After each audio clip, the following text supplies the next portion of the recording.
Hey y'all, Doc. Welcome back to Whip Tips Cherokee Therapy episode whatever. This is part 3 of the job I'm doing in terms of rebuilding my front end because I got recurring death wobble. I hope you enjoyed this picture of the back of my head taken from one of these still shot from these vids. This is part 3. I hope it's the last part. Hopefully YouTube will let me load this up and I won't have to cut it in half and make parts 3 and 4. Let's see if we can do that, and let's get started.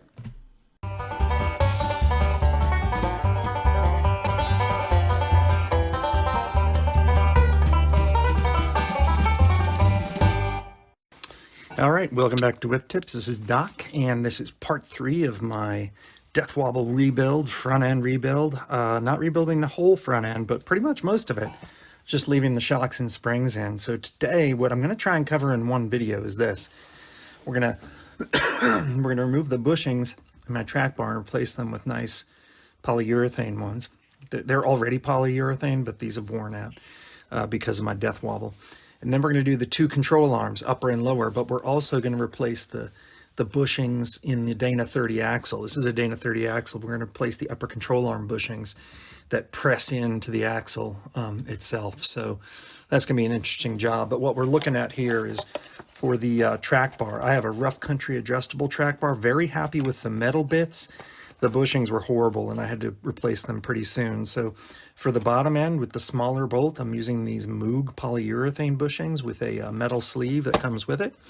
And for the top one, this is a 12mm bolt up here up top where it bolts into the drop bracket. I'm using Iron Rock off-road bushings that are designed for their track bar, but they also fit this upper part of the rough country track bar. They've got a 12mm bolt sleeve, and that should fit this bigger rough country bolt. Fingers crossed, we're going to check that right away. So let's go ahead and get started. What you're looking at here with the rough country setup, this is a 19mm bolt and an 18mm nut on the other side. So I'm going to see if I can just use a regular ratchet or socket wrench to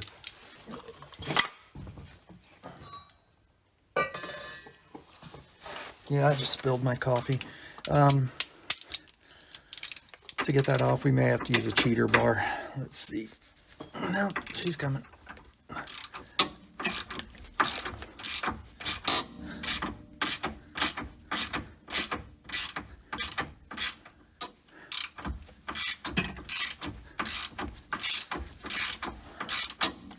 It'd be way easier if I used my electric, but it makes so much noise and it's still kind of early here.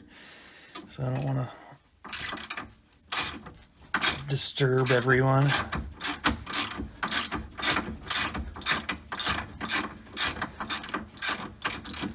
So I think it's spinning freely now, free-ish.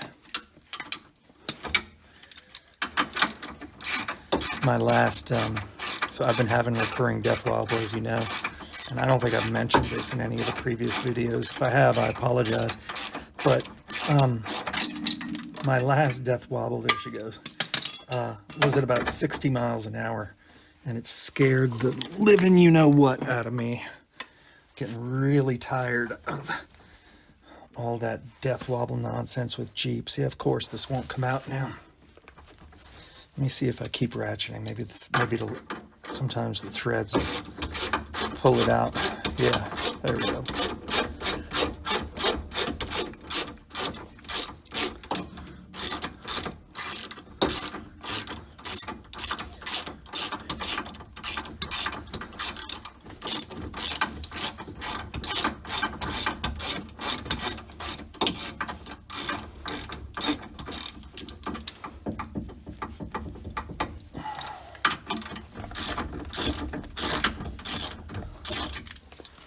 Well, I'll tell you, there's no way I could be a mechanic at my age, man. I'm sore. Oh, there she went. And she knocked my nut and washer somewhere that I can't see. Well, that'll be fun to find. Let's take this bushing out. Man, it just slid in really easy the first time. I may have to grab a screwdriver. And let me go find that nut and washer.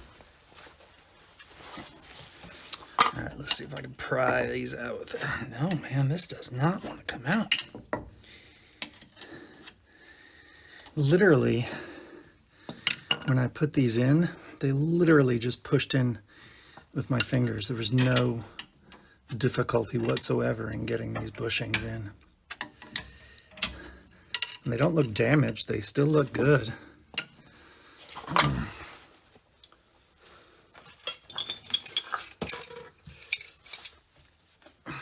See if I get a pair of channel locks, if that'll work. Grab onto that lip and start. Nope.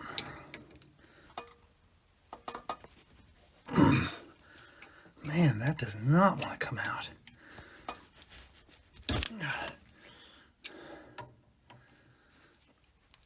These are not press-ins. I don't know what's going on here.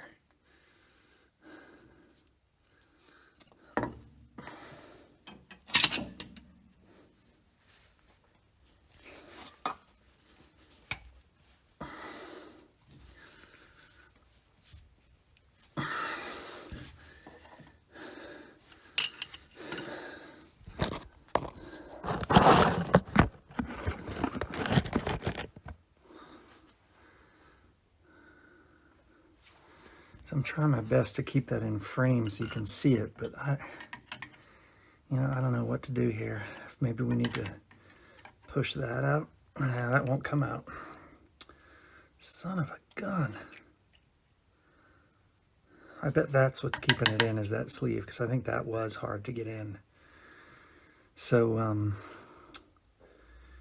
you know what? I may have to do something strange here.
I think that's working. I think that's pushing the thing out. The reason this is so hard is because the Moog one that I used in the last, I think I did a video on it. Check my videos if I do. I'll link to it right here.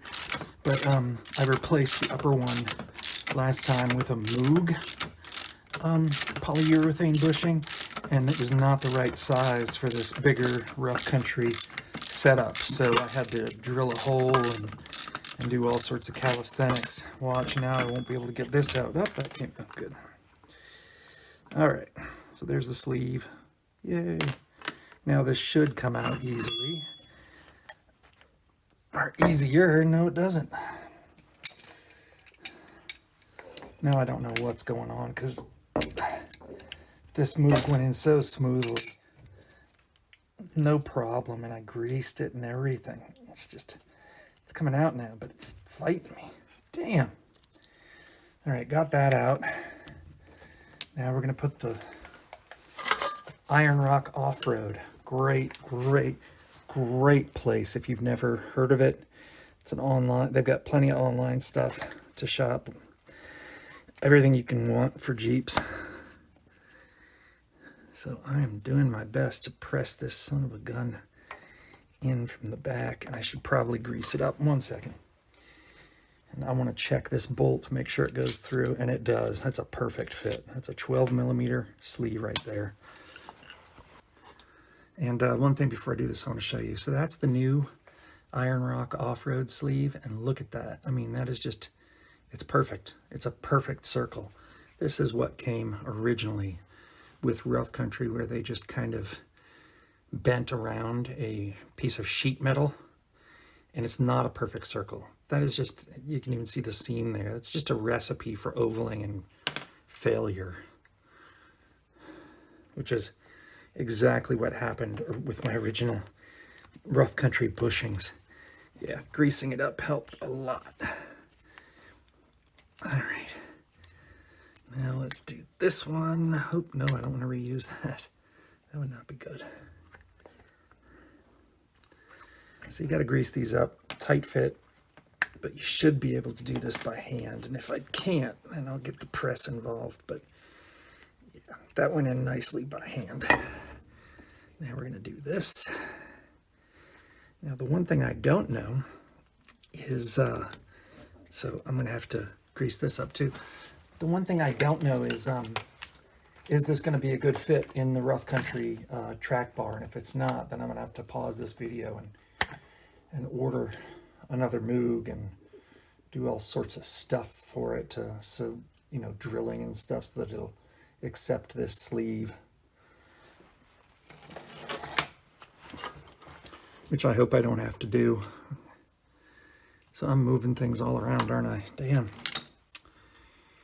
I don't know if the camera missed it, but I greased up the polyurethane iron rock off-road bushings, put them in by hand, tight fit, but you can do it by hand. Now I'm taking the iron rock off-road 12 millimeter sleeve, and I'm trying to do that by hand, but I may have to press. I don't know yet. Oh man, it's going in by hand, but that is tight. Let me see if I can just use channel locks.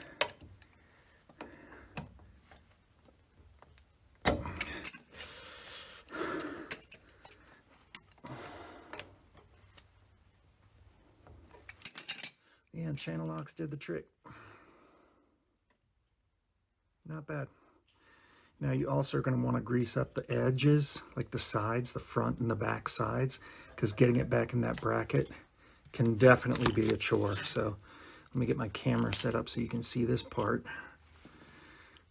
And I don't know if you can see that. I'm going right here. Yeah, you can just barely see that. So let me get some grease on this. And I've got the bolt ready for when I do get it in.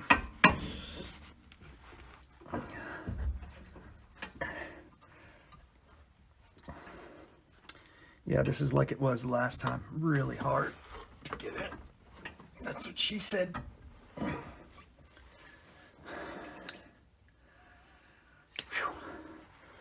And I may have to get a ratchet strap out because even though it's on the ground and you know, I didn't turn the steering wheel or anything. As soon as you release this, as soon as you unbolt the either side of your track bar, the frame can move a little bit. And with respect to the axle, and that's kind of, at that point, you know, you're looking at having to readjust the axle position.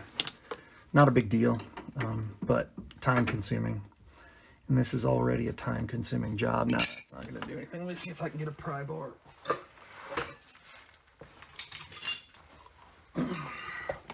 Can't find the pry bar.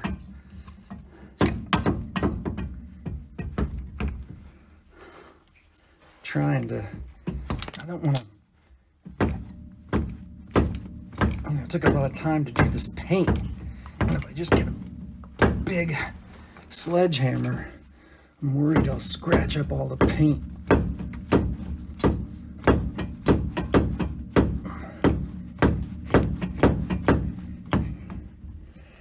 That's kind of going in just little by little. Oh, man.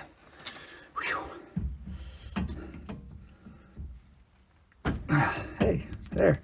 Use a rubber mallet as a pry bar. Huh. Oh, shoot. Let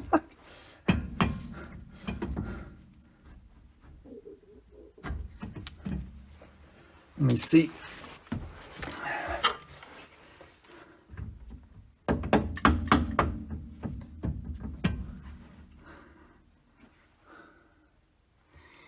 I don't think that's going to go through. Almost, but not quite. The axle just needs to go a little bit like, come a little bit in this direction.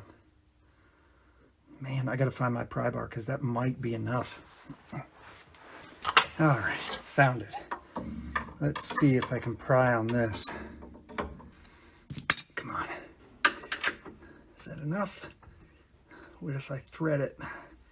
I'll probably strip the threads if I do that.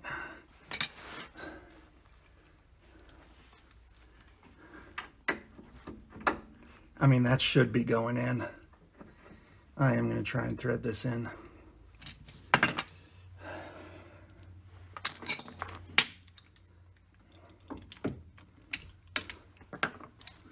You know what, be ready with your sockets before you do something like this.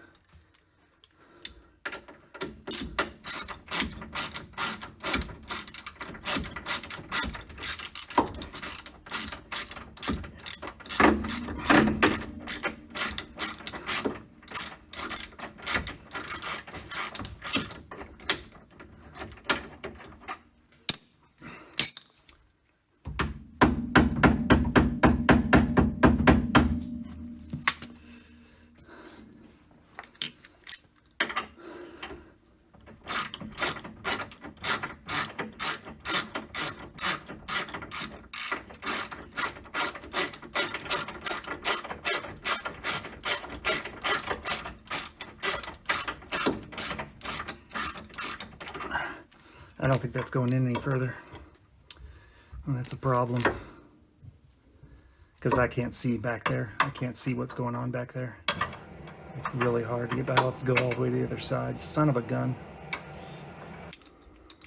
That's amazing to me. That it'll go in one side, but it's not aligned with the other. Like, what the hell? I'm gonna have to go around back and see what the hell's going on. All right, so I have set up a ratchet strap now. I had to go that route. What's going on is that this side is aligned pretty well, but for whatever reason, the other side on this is too far in. I don't know. I have to pull the frame this way, so it's the axle and frame. I hope this isn't a symptom of a bigger problem, but I worry too much about certain things. So I'm just going to ratchet this thing and hopefully get her all aligned and punch that bolt through. So the ratchet strap setup is like this. Basically, I've got one side hooked to the frame and the other side hooked around. I'm trying not to do this upside down, but it's hooked around the axle where the little piece of the axle comes up to hook into the tie rod link, or the not the tie rod link, the sway bar link. So anyway, I'm just going to ratchet this and pull a little bit in that direction, in the right direction, and we'll keep our fingers crossed that this actually frickin' works. I don't know. I'll put the camera right there. Let me see if you can still see what I'm doing here. Yeah. All right. Here goes nothing.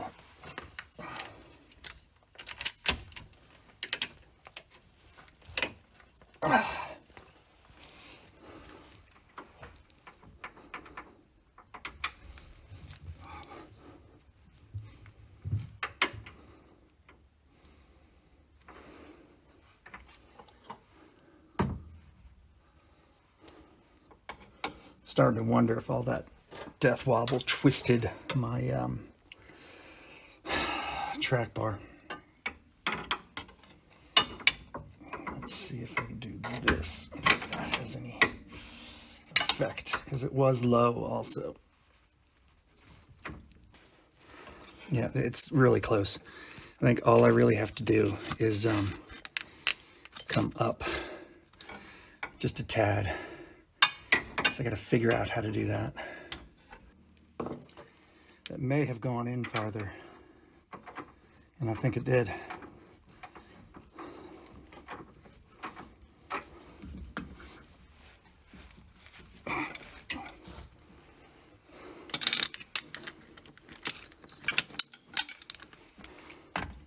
So what I'm doing here is I'm leveraging with this rubber mallet so it doesn't put too much pressure on it. And I'm trying to thread it all the way through.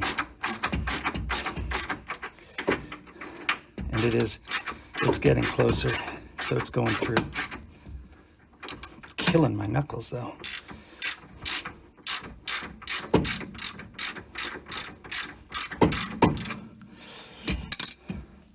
Yep, it's gone through. Okay. now you just tighten it up and torque it. Washer on first. Nut on.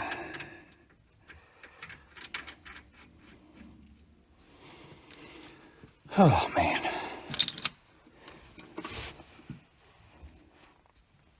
I've lost my 18mm. There it is. Combination wrench.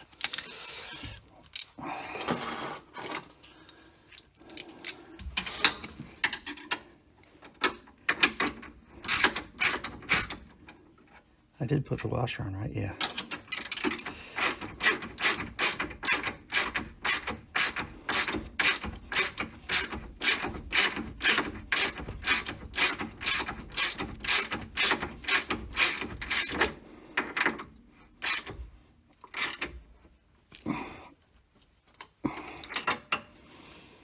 All right. I have to look up the torque.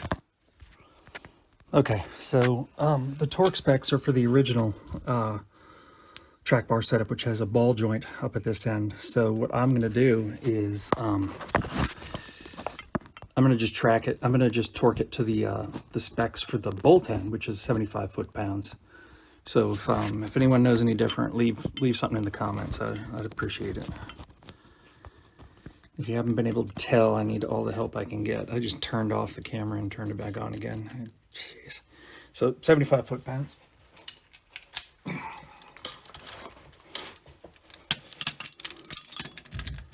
Okay, I got my wrench set at 75. Let's get this puppy in there just in case she decides to spin.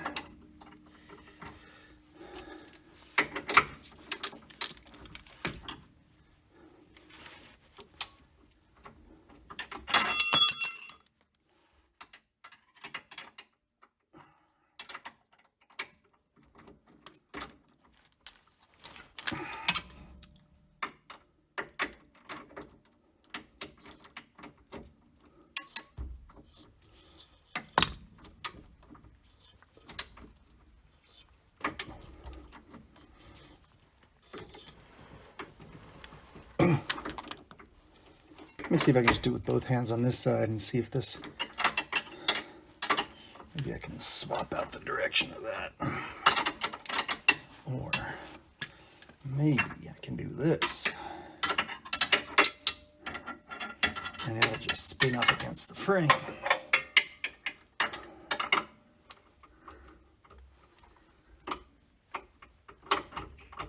That's got it. Let's do that.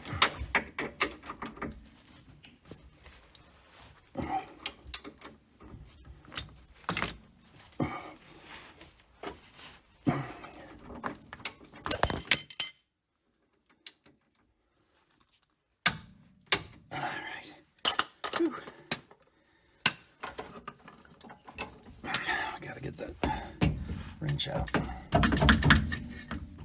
Come on. I don't want it to spin it the other direction.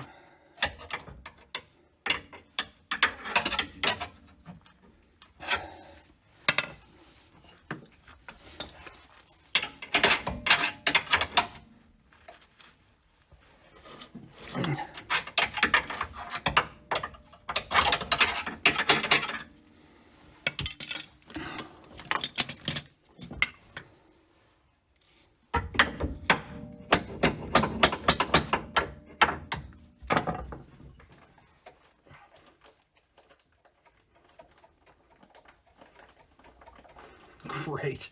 No, I can't get that off.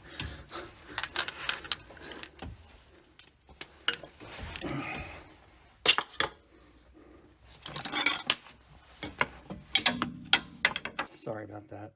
That was a struggle. Now I'm going to undo the ratchet and do the other side. Now for this lower bolt in the rough country track bar, adjustable track bar, it's a 17mm, and then I hate the design of this thing. In the pocket here is a nut. They didn't do a flag nut, and I can't remember what size it is, but at some point you have to fit a box end or a combo wrench end in there to keep it from spinning. So we're going to start and break it free and see how far we can go before we have to start testing different wrenches. I know I watched Out Deeping's thing on this, and he gave the wrench size, but for mine it was different for some reason. Oh man, I'm gonna have to get a cheater bar.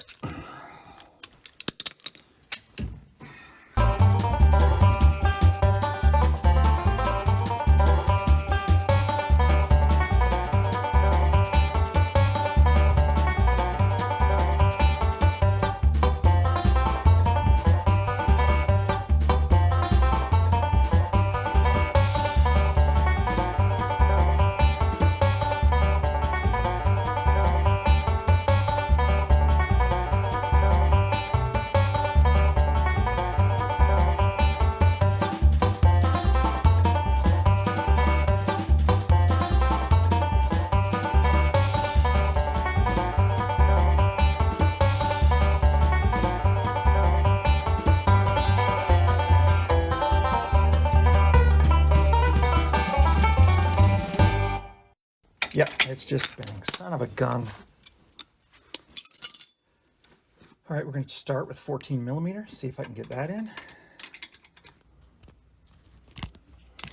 All right, so I've got an 11/16 box end in there, and you kind of have to use it like a lever. You push in this direction so it pushes the actual wrench end up against the bolt. And then with your other hand, just go to town until it comes off.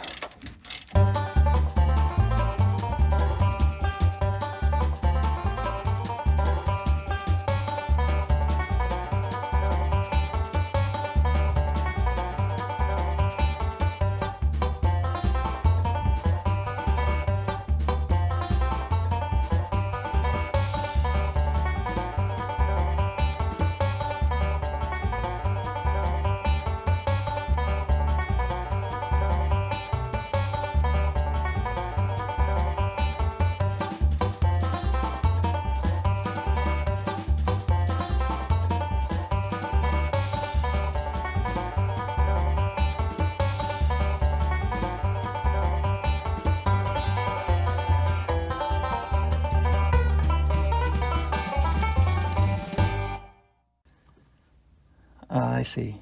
Same problem as before. Maybe if I ratchet it a little bit. I left the ratchet attached because you're going to need it again for this part.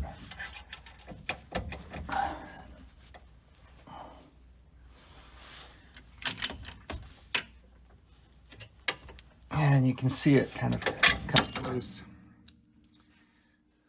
All right.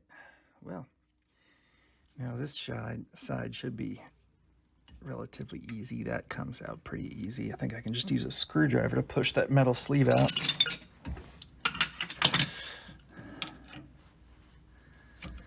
And this also looks like it's in pretty good shape. I can't see any obvious signs of destruction. So I don't know what the deal was with the last Death Wobble. Hopefully it was the ball joint that I showed y'all in the last video or one before that. And by replacing it, I've taken care of this. Well, Moog, freaking polyurethane bushings just don't want to come out. What the hell?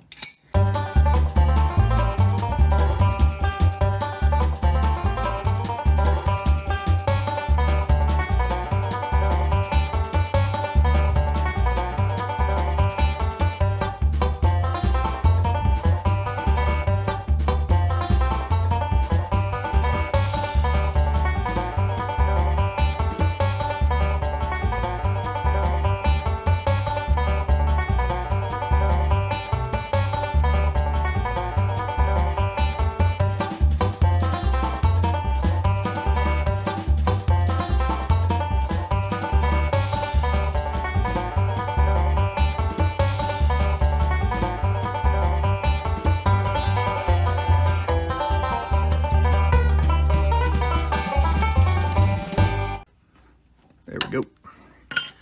And we are just going to grease up a new Moog bushing, put that in.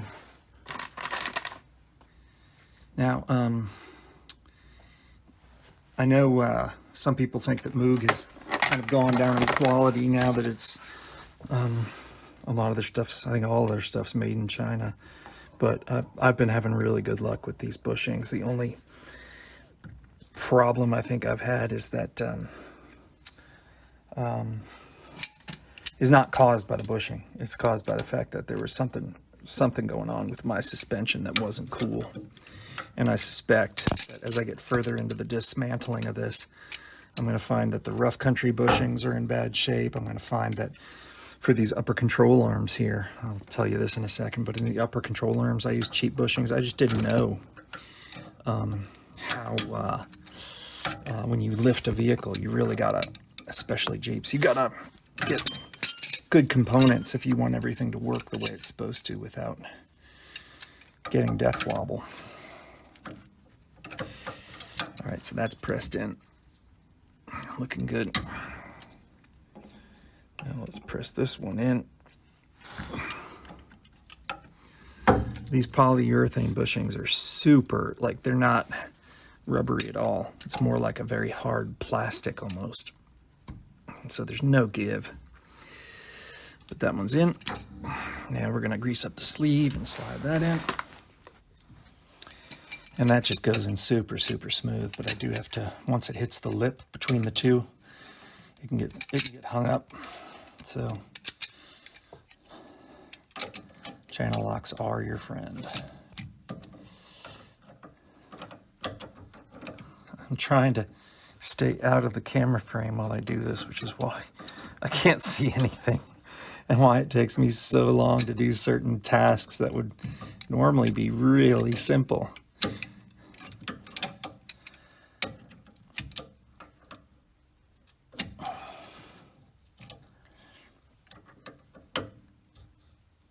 There we go. Sleeve in. All right, so I've got it ratcheted still. Let's see if it'll go back in smoothly. Nope, gotta ratchet it some more. I think that's got it.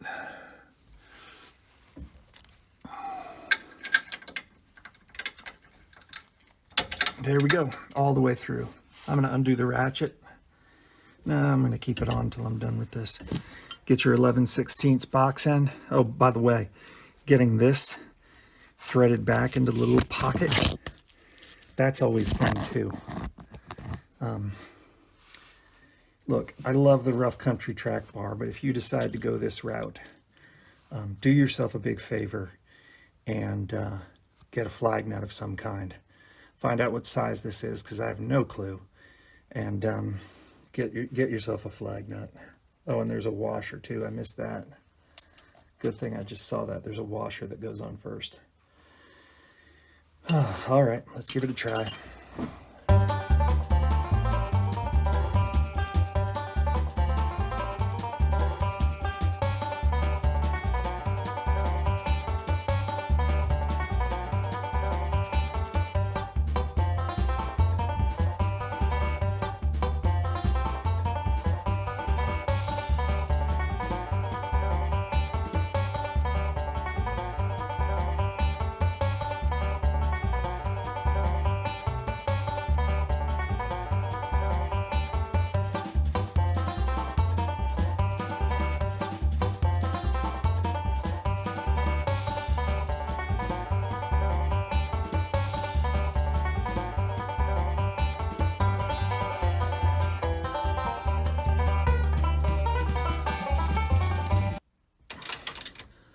All right, so 75 foot-pounds of torque. And I think my torque wrench is still set at 75, which is good. Yep. Let's see if I can actually torque it. Sometimes you can't because the spaces are just too tight for this big old torque wrench and shit. Damn it.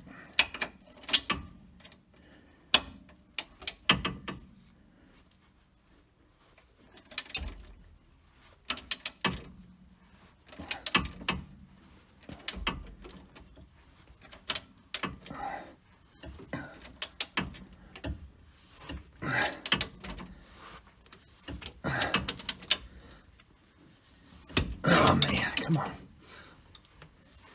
Come on. there's not something wrong with my torque wrench. That feels a lot more than 7 foot-pounds. Let me double check. Yeah, it's set at 75.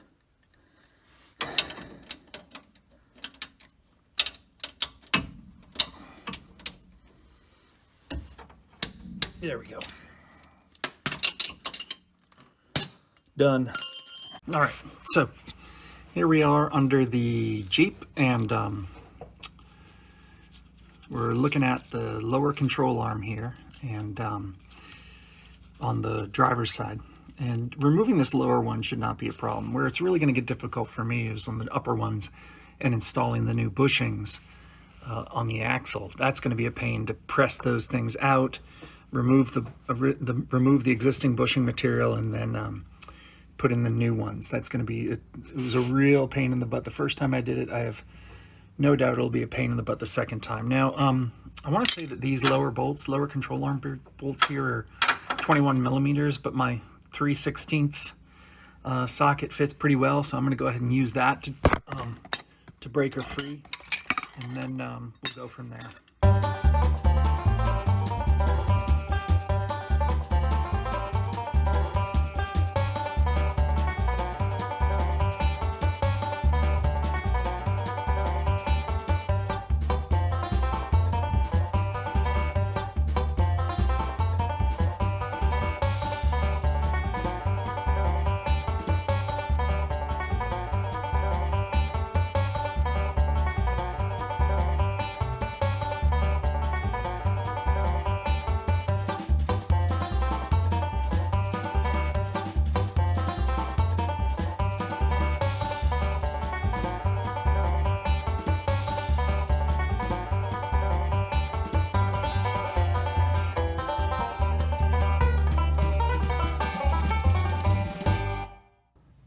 Yeah, I'm spinning the nut now, darn it.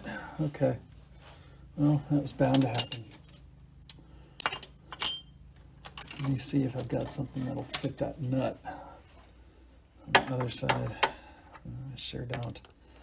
I don't think I brought a 21 with me to this job. 22, though, might do the trick. Let me see my 19. Yeah, 19 is too small. Let's do the 21. See what happens here.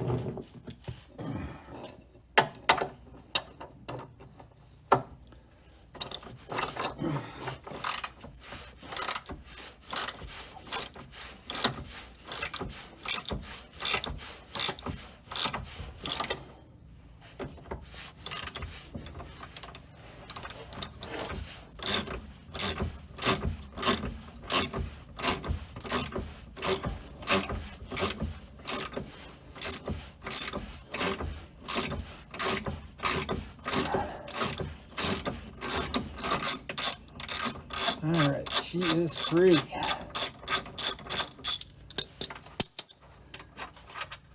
Oh, that was the nut. The other side was the bolt head. Okay. Well, that'll work.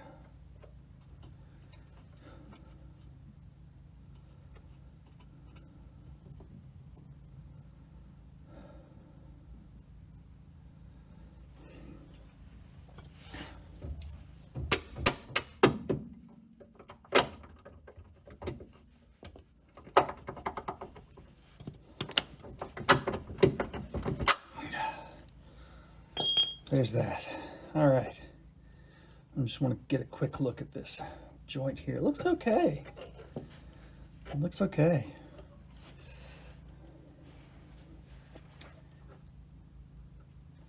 And of course, while I was doing that, I spun the camera around. I'm so sorry. Took the bolt out here. Not a big deal. I used a 22 millimeter on the back end here to keep it from spinning, and my 3/16 here, even though I think it's a 21, to unbolt it. Now we're going to go to this front one, and maybe this time I won't knock the camera. Earlier I said 3/16. I was wrong. It's 13/16. Sorry, 13/13 for the if you want to go, you know, non-metric, metric. I'm almost sure it's 21. Someone in the comments, someone in watching this, leave a comment. Thanks. Yeah, it is 21 because that's 21 right there.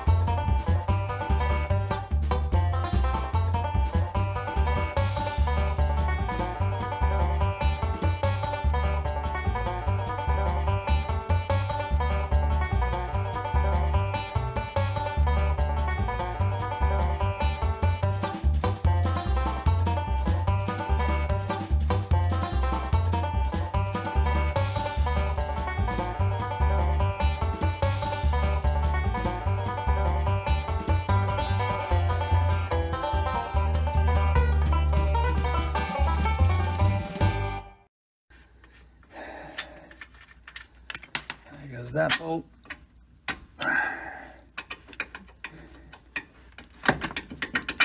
All right.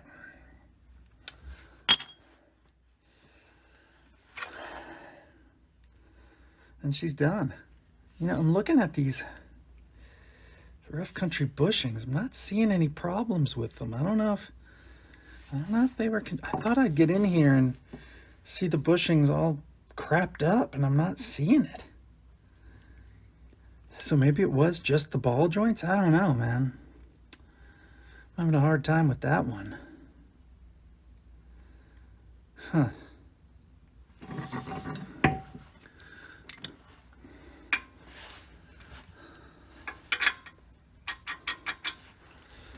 Just while I'm here, maybe I'll take a look at these. If I've got the right socket, I'll just do a quick tightening of my shock absorber bolts, but nope, I don't have the right socket, wouldn't you know? Oh well. All right, so we're about to do the control arms. These are my new Core 4x4 Tier 3 control arms, Johnny joints on one end, nice big beefy kind of, I believe that's urethane on the other. I've gone ahead and used a chart. I'll leave a link below the chart I used, but there's a chart that tells you with a 3-inch lift how much you should have in terms of lower control arm length and upper. And basically it almost comes right at the perfect amount for the lowers. All I had to do was unscrew it a little bit. Same with the uppers. And then you want to make sure that they're both exactly the same length. With these lower control arms, just stack them on top of each other. Make sure this big bolt goes through each hole there and links up with no problem. And you can do the same on this with the uppers, but in this case I just eyeballed it. They look about exactly the same. So got them the right lengths for my 3-inch lift on my XJ. 16 inches here with the lower from center of eye to center of eye, and 15 from center of eye to center of eye for the uppers. So now let's go ahead and take out the old ones and put these in. All right, so now with this job, with putting in the new Core 4x4 adjustables, the Johnny joint end, this adjustable end right here is going to go in toward the back like that, okay? And then the non-adjustable end goes in the front right up there. So what we're going to do is we're going to put this end in first.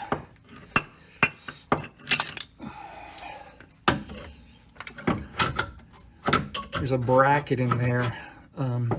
You know, I'm going to check and see if that thing's not hollowed out first, or ovaled out, I should say.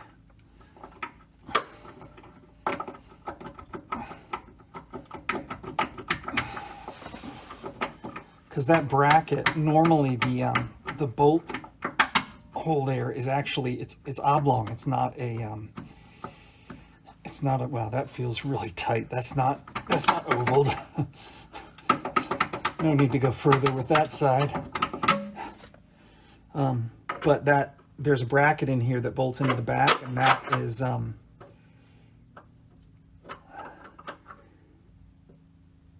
I don't think so. That went in easier, but I don't think that's oval at all. No movement. All right. Now it goes up like this, where the curve basically it curves in this direction. Okay. You don't want to install it like that, curving with the bow facing up, with the bow facing down like that. All right.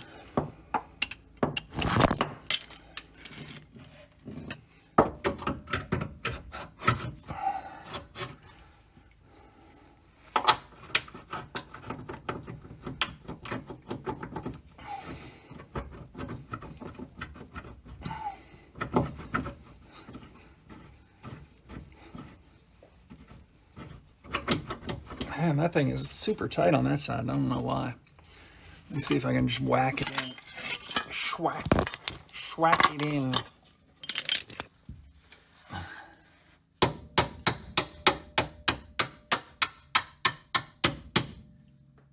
Okay.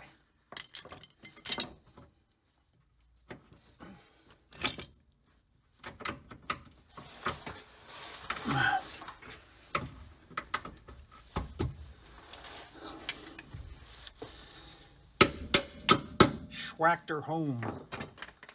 All right, now we got to get the bolt. I'm not going to torque it yet either. This is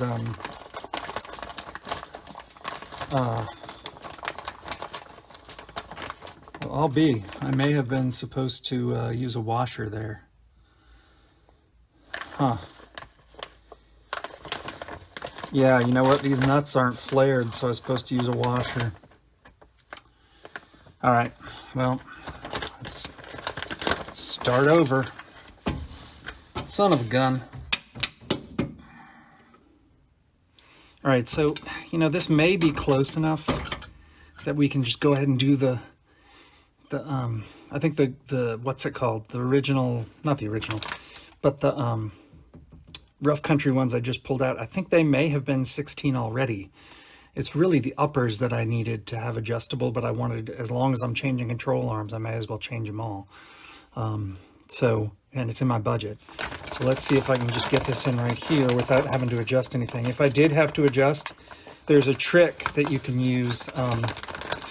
You know, this is like, so you don't have to, I've seen other YouTube videos where they lift the whole freaking Jeep on a hydraulic lift, basically. And then you have to use ratchet straps and a big pipe wrench and other things to get it all oriented so you can get the bolts through. But leaving it on the floor like this actually helps compensate for the movement of the axle that the springs impart on this whole kind of setup. And yeah, I don't know why this bolt isn't going through, because that's like right there.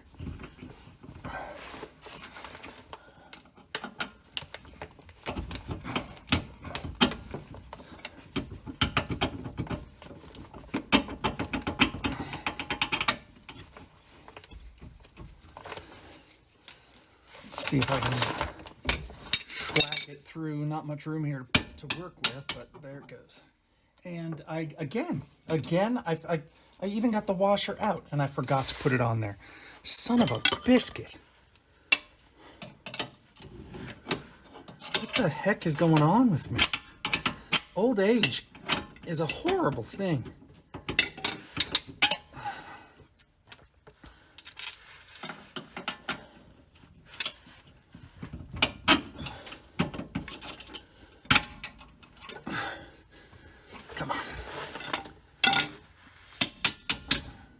Jeeps like being schwacked, I think. Schwacking is their milieu.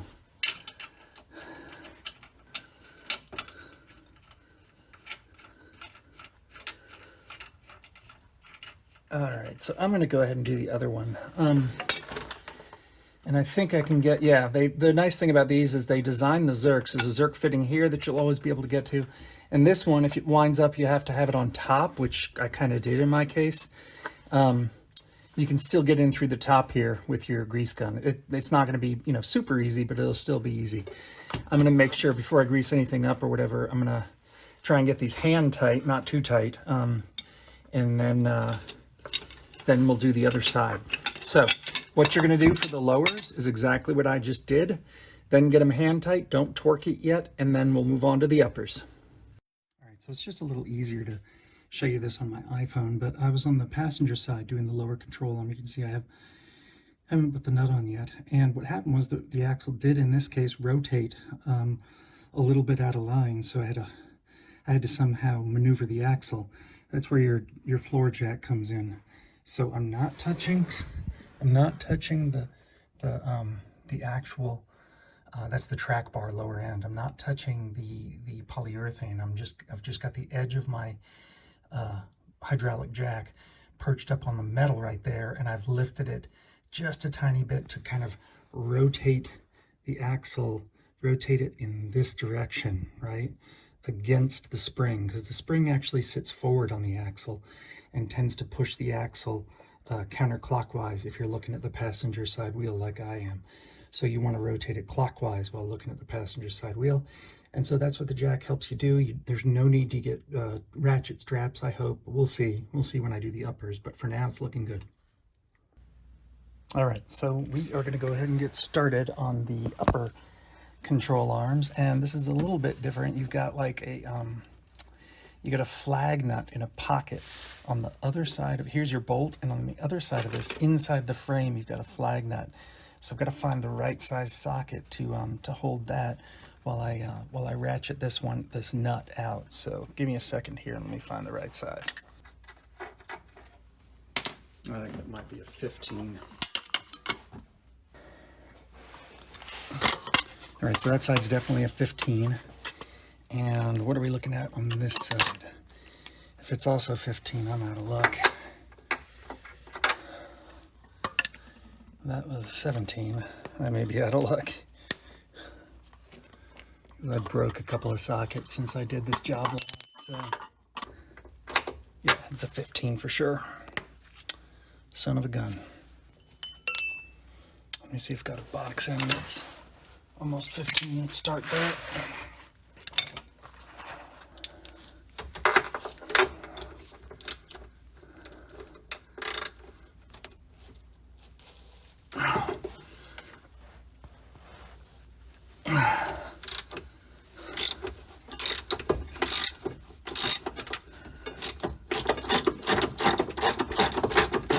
Spinning now though. Yeah, no, it's actually coming free.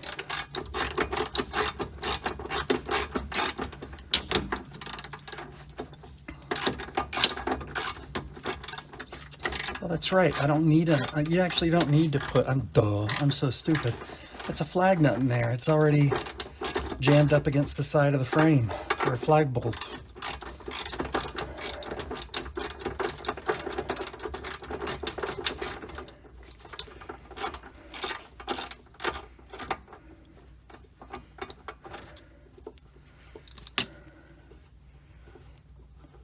Super easy. I was making that way too complicated.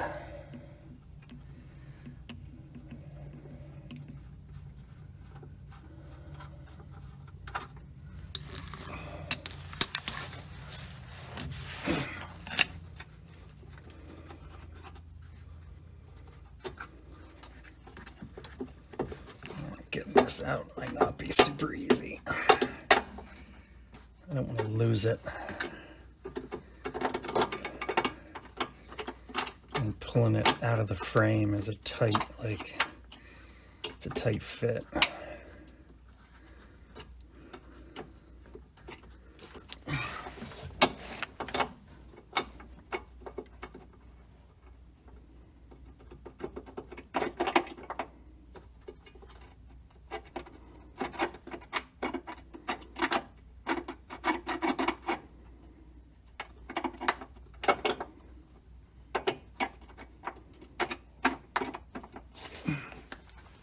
This is how I know the Chrysler engineers hate the mechanics. They've turned this into a game of operation. You know, that old board game where you have to pull pieces out carefully without hitting the edge? That's what's going on here, literally. Like the hole is smaller than the flag bolt. And so you have to get it angled just right to get it out of here. And I don't know if I can.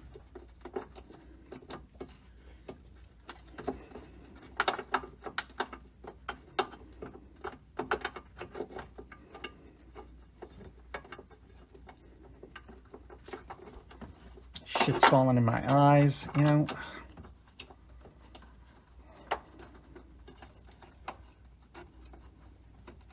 This is why I tell people, don't buy Jeep. Why would you want to do this? If you want to do DIY, get a Toyota, get something that's reliable, that's engineered in ways that make sense, and you know, that's a little bit easier to work on. There's the culprit right there. All right. Now we'll move on to this one. The nice thing about doing the, okay, so that's bigger than a 15. Let's see if that's a 15. Oh, that's bigger than a 15 also. The nice thing about doing, what's it called? Doing it on the floor like this on the tires while it's resting on the tires, it's going to be a 16. I hate these things. That's a 17, that's close enough. Is that now all I have to do is use the floor jack on the what's it called, on the pinion if I need to adjust things, which is super easy. So that's going to be helpful. I'll show you if and when I get there, because right now it's looking like I don't have the right damn stuff with me. Darn it. Let's see if this is too big. That's what she said. Definitely too big. Okay.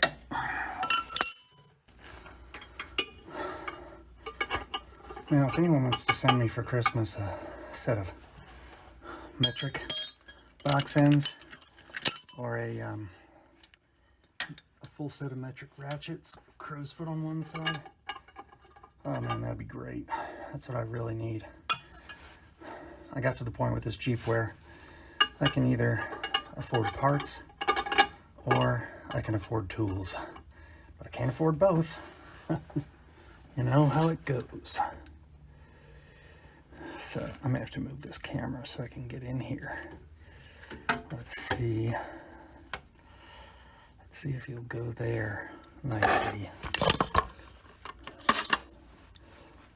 All right.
So this is going to be like the others where you still have to spin it out because it's caught on something or tight for some reason. That's just great. Let's see if I can get my screwdriver in there and pry a little bit.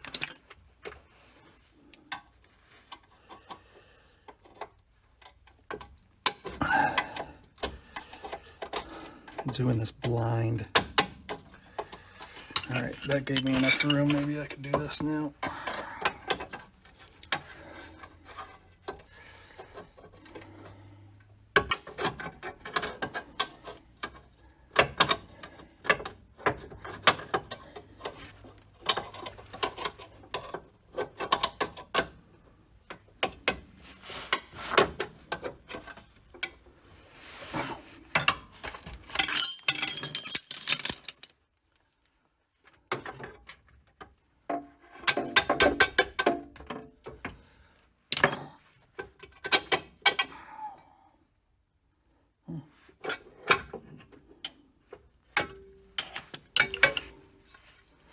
So off camera, I'm examining it to see if there's any damage to it, anything wrong with the bushing. And although I don't see anything immediately wrong with the bushing, I can see it's pushed to one side. So there may be something up with this. This upper control arm is crowned. I do not recommend them. So anyway, now what I've got to do is press this puppy out. And boy, is this going to be fun. Well, let's get it going. All right, so we got the front control arm off. It's been a while, actually. I had to do some things for a couple of days, so I've taken a big break here. But anyway, we've got one of the control arms off, upper control arms of the XJ. And now, before I can attach the core control arm, I have to push the bushings out that are on the axle. The upper control arms attached to bushings that are attached to the axles. They're pressing. So now I have to press those out. But before I do, I want to get these ready, which are going to be the replacements. Now, I have these Raleigh, I don't know how to pronounce it, polyurethane bushings, but they don't come with a steel housing. I don't know if you can see that there. They're nice, really well made, but they don't come with a steel housing. So I got these cheap Moog bushings, just so I could take the rubber part out and then put this polyurethane into the steel housing. Now, I thought at first about using the pressed out, the ones that are in the axle right now, pushing those out and using those steel shells. But when you press those things out, they're in there pretty tight. And when you press them out, it's probably going to do some damage. So I don't think I want to rely on that. I went ahead and ordered some new Moog ones. I'll put the link to these below. So that I can just do the process of getting this rubber stuff out of the middle and then press these into that steel housing. Now, according to the directions for these, the first thing you got to do is drill holes through the rubber all around here, which can take some time. So I've never done this before. Let's go ahead and just see. This drill has seen better days. I'm probably going to have to change the batteries here, and none of the batteries I have really hold a charge. Woo! I think that's through. That's through, but it's not like it's leaving a hole. I don't know. We'll see how this goes. And oh my God, does this smell. Woo.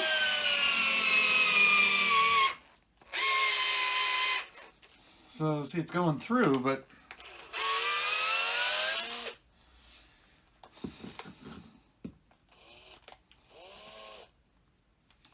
and after this, the next step, they say, according to the directions for these Raleigh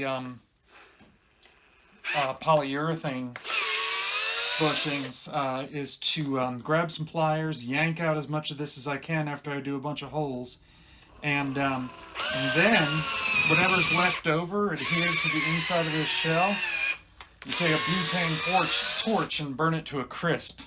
So we'll see how that goes. Hopefully I can get this done here pretty quick. Oy.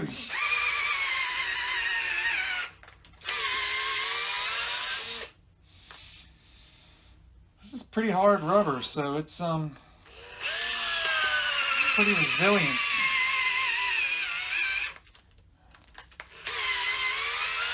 It's also hard to keep it going in straight.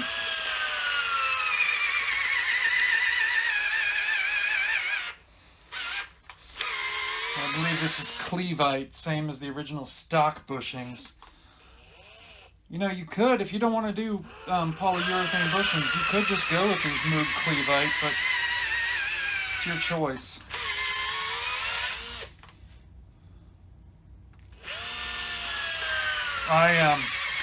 I've just had such a hard time with aftermarket parts in this XJ that I really wanted to try something sturdy. And, you know, polyurethane is just that much more sturdy than Cleveite or any of the rubber kind of bushings you get. Oh, well, there goes that. Hopefully I can do this.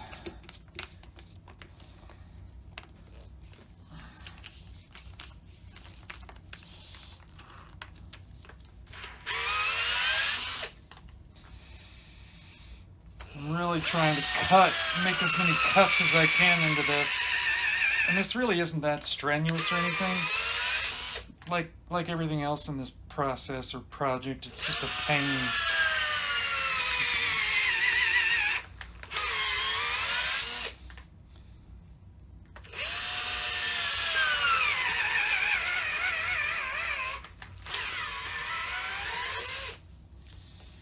Damn. It's really, it's hard to push that drill through. And I can already tell this drill is just so old that I can tell it's already losing its charge, and this is pretty much a brand new charge.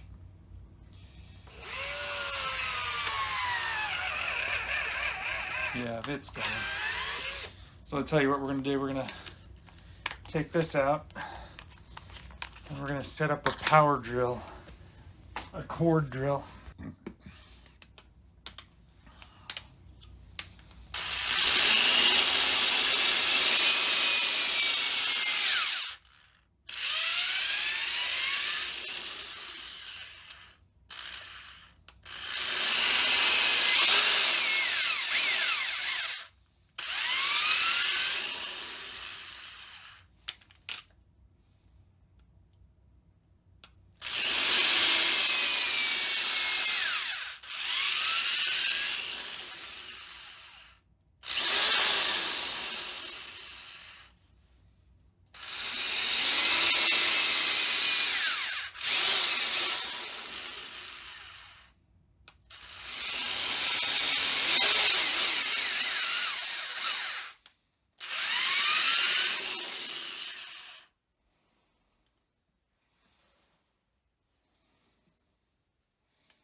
All right, so I turned the camera off so I could really work at this.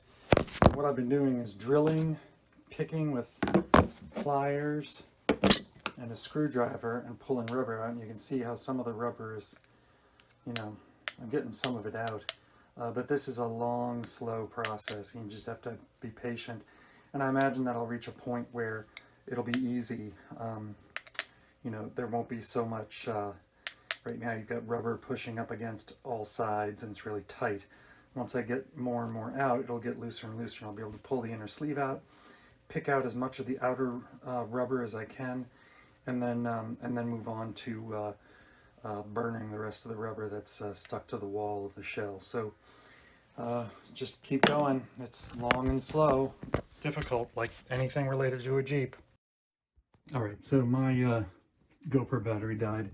Sorry about having to go to my iPhone, but here I've decided I tried to get as much of the rubber out, and it was just taking forever. So I thought, you know what?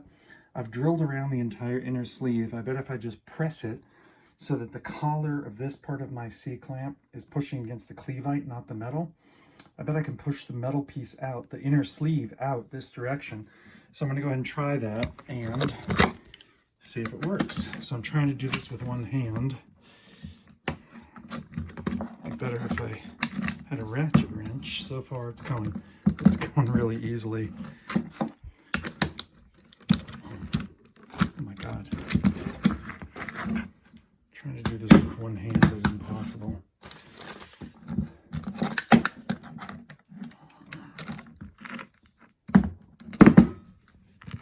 Sorry.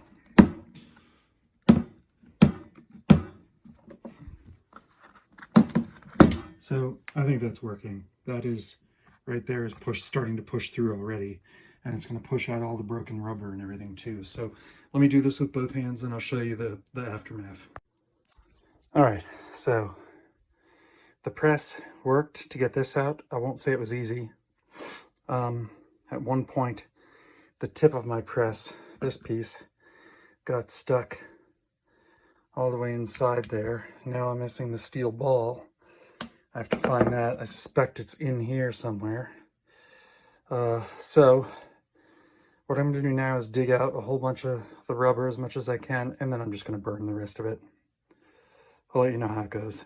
So far, I give this process an F. If anyone out there knows where you can get polyurethane bushings that are high quality like these, already in a metal sleeve, please leave a comment. Thanks. After some careful, you can see what I did was I tore out as much as I could from the middle using pliers. Very long process, very slow process. And as I pulled, it began to disengage from the sides. I also hit it with the drill a couple of more times. And then eventually what I was able to do was stick a screwdriver between the wall, the metal wall, and the rubber bushing and start levering it, kind of prying it up and out of the bushing itself. So there's that. Now, as I understand it, this should not go in easily and will have to be pressed in. Yeah, that's going to have to be pressed in or hammered in or something like that. So one down, one to go. Did not have to torch in this case. So hopefully the next one will be just as easy. Well, let me rephrase that. Hopefully the next one will go this way too, where I don't have to burn anything, because burning rubber with a torch is kind of toxic. Anyway, my next step is I'm going to do the next one on my own and not film it. And then after that, we're going to go ahead and press out the bushings that are still in the axle, the old bushings that I'm going to be throwing away and replacing with these new ones. And I'll show you how I press these in once I get to that point. I honestly have no idea how this is going to go. So I'm going to start like I always do by greasing this up. So I'm doing this with one hand. I'm probably going to have to stop and start this video. So let me grease this up and come right back. Next, what I'm going to try and do is push this in by hand just to see how far I can get it, if at all. Yeah, and that ain't going anywhere. So let me try and get this set up in the press. I don't know how I'm going to do it. I'm going to have to jury rig something. I'm going to put this round piece right here. I've got this vise here that's really crap. I hope it works. My other vise broke.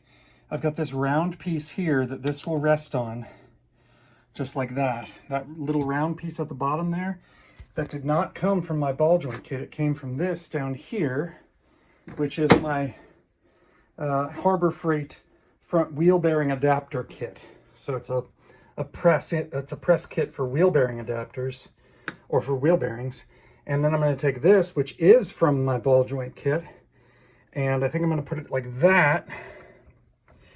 And that will press up against the bushing itself, the polyurethane section of the bushing itself. And let me get this straight in before I do anything. And then push it home, hopefully. So hold on, let me get it set up. All right, so that's what it looks like when it's set up. Let me try and just give it a few turns and see if that starts to go home.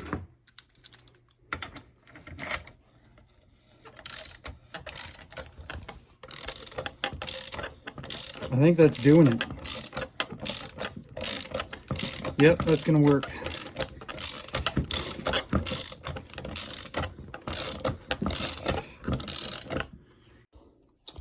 Now, I hesitate to use this because this is from my ball joint adapter kit for the Jeep, but it's a pretty nice fit. It goes around the sleeve like that. I'd be happier if it fit right up against that lip, but it doesn't. I'm going to see if this works. What was happening is that this little piece here, the end, if you look at the one that hasn't been pressed in yet, it's got this lip that has to poke out. That part has to poke out. And so I've got that much more to go, and I'm going to see if this works. So I got to back this off and then set it up. I'll be right back. So I've got that piece at the bottom from my wheel bearing adapter kit, that one I showed you down here. This comes from the Jeep ball joint adapter kit, and it has a nice little hole for the top of this little vise piece to go into, and this is the part that we're pressing. So, yeah, I still have to back that off a little bit. So, shoot, I thought I was ready. Let me come back. All right, now it's ready. Let's see if I can get this. Let's see if I can get this going. Yeah, that's got it. It's going all the way down now, and I am done. So I'll back this off. They say in the instructions that you can actually use a hammer. Here's my front drive shaft. They say in the instructions that you can actually use a hammer to also do this. I don't know how you would. Maybe somebody can explain it in the comments to kind of seat these bushings, because you know, you've got to put it in from this side, the wide side, and I could see how you could hammer it down to a certain extent, but then you're gonna have to have something to rest this against, maybe 2 blocks of wood or something on the lip here, but that's not gonna be very sturdy. But then that last centimeter, couple of centimeters, was actually pretty easy to press in, so I think that's got it. Now, one thing that does have me worried, I'm gonna check something. Yeah, that's supposed to, I think that's supposed to be flush. Somehow during the pressing process, I pushed that steel bit out a little bit. So you know what I'm going to do? I don't need to shave this. This was my mess up. Be careful of that. I'm just going to press it back down the other way against a flush surface. Like, I'll probably press it up against this. But anyway, next part of the video that I'm going to do is, this is a grease rag for my hands. I'm going to press out the old bearings that are still in the axle. That's going to be a ton of fun. I think that's another case where you have to kind of mix and mingle from different kits to get those things out, and I'll show you why. But it's also a reason why, if you have a Jeep, I highly recommend buying these kits yourself, because you know, you wind up renting 3 of them, and half the time they don't have it at the place you go to rent them. So I just went ahead and invested the money up front in my own tool set there. So anyway, let me finish this up, and then I'll start on the axle. All right, I thought I'd come back and just finish up real quick. They're both done. Looks great. Really excited to get these in there, because they're I believe they're far more durable than the Cleveite ones that you know, you can pretty much feel the give in these, and that's how they're designed. It's not that it's a flaw, but you know, with these aftermarket parts, I know Moog is made in China. It doesn't give me a good feeling. At least these, I believe, are made in the USA. And I've got that Chinese steel shell around it. But anyway, do I think the juice is worth the squeeze to do all of this yourself? No, absolutely not. Look at the mess. Look at all that rubber. It's just hours and hours of labor just to get these assembled. And if you're okay with that, have at it, man. You know, I'm working with the tools I've got. Maybe there's better ways to do this. I am all about the comments in this case. Definitely leave me suggestions. Other people will read it too. And if there's one that I think is worth kind of, you know, bringing to people's attention, I'll mention it in my next video and everything. So anyway, on to the axle. All right, so let me grab the camera and show you something here. So for this next part, I think I said, let's see, I just finished up pressing. I'm doing this in multiple days because this job is kicking my butt and I got real tired. I think where we left off was I'd pressed the bushing in. I've got the bushings ready to go for the upper control arms. And now what I have to do is get them into these places right here. Right, that's the control arm I've removed already. So I've got to press that out and then press the new one in. I don't know if you can see that, but I'll try and post-processing zoom in on that. So, but look at all this other crap around it and in front of it. It's a lot of stuff. You've got steering in the way, track bar in the way. Pressing it is not going to be easy. So I know I said we were done lifting this thing off the ground with the jack, but I was wrong. And we're going to go ahead and lift this. And what we're going to try and do is lift it high, put the big jack stands in under the frame just behind the wheels. If you don't have majorly big jack stands, you won't be able to do this. The goal is to get the suspension to hang down all the way and not touch the ground. You might get away with it if it only hangs down partially. There may be enough room, but really getting it to hang down all the way is going to get that track bar and track bar bracket out of my way. Now, I've put some blocks of wood in here because I need to get this up really high, and I'm going to try and jack it in the center of the axle, or as close to the center as I can get it. And I really need to make sure that that this thing is centered so it doesn't go flying off. Do I recommend doing it like this with these kinds of planks of wood? No, I do not. You got to remember, you got to chock the back wheels, do all the safety stuff, and using these planks of wood like this, they should be shorter, to be honest, so I can make sure that I'm centered. This is all I had on hand right now, so I'm doing it. I do not recommend you do this.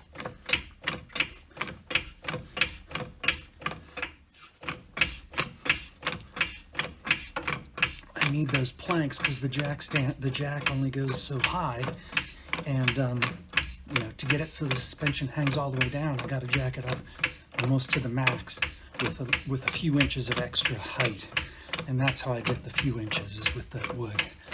So I'm going to try and do this fast, and then let the jack off carefully. Yeah, I just said jack off. Ooh.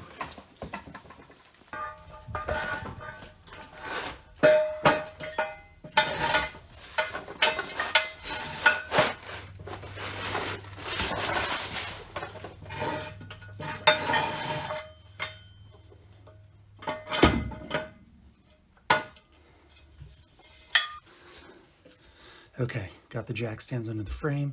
Now I'm gonna let her down real slow. Yeah, I'm making sure that I got him on the frame.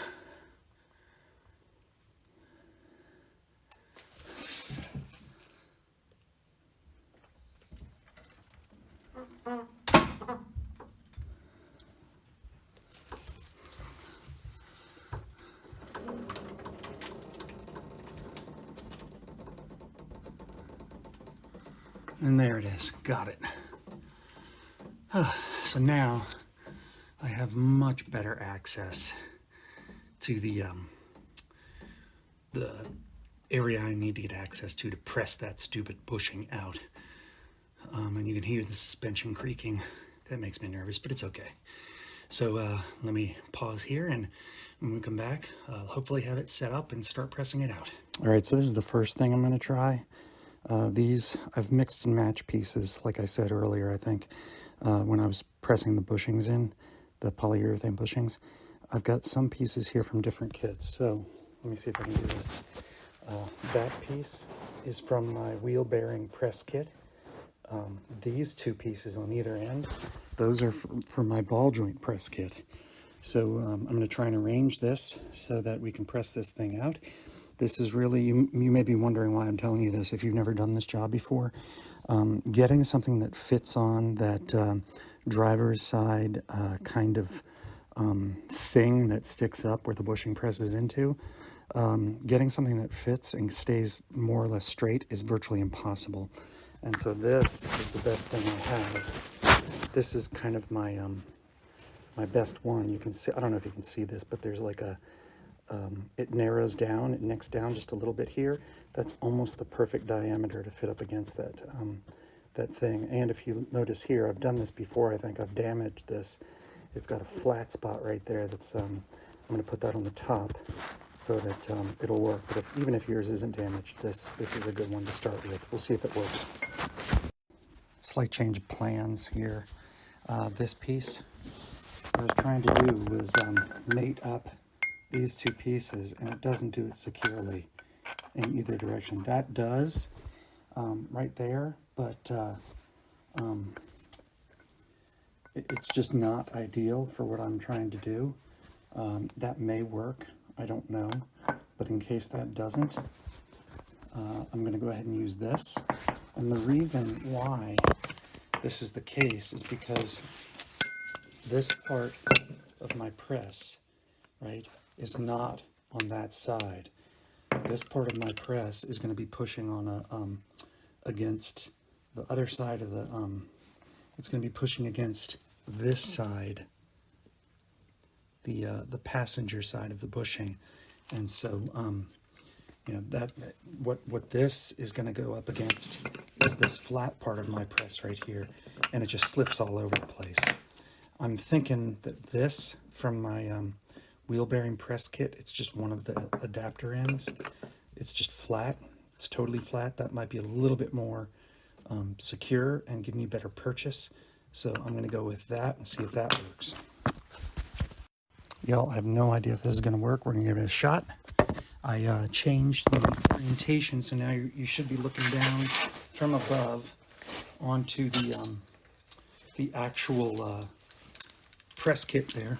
And you may see my ugly face here. This is scary and exhausting work, believe it or not. Let's see if I can even... Okay, so it's gonna give it first against the rubber until the passenger side end hits the metal part of the bushing. There's not much room for me to work with while I ratchet, so I'm gonna have to stop every once in a while, check my progress, make sure things aren't getting all messed up. And okay, so it is pressing. What I'm worried about is that this is gonna go over the top, and I may have to loosen it up and push that end down so it's mainly pressing from the bottom end, which is how I bent this thing in the first place, I believe. So this is the second time I'm doing this job. So let's see how far I can go here.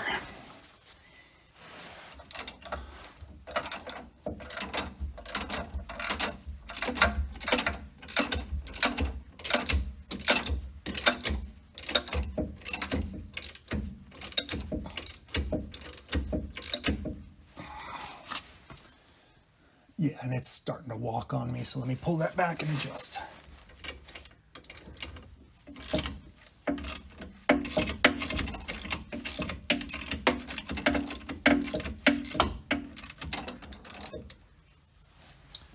Oh, man.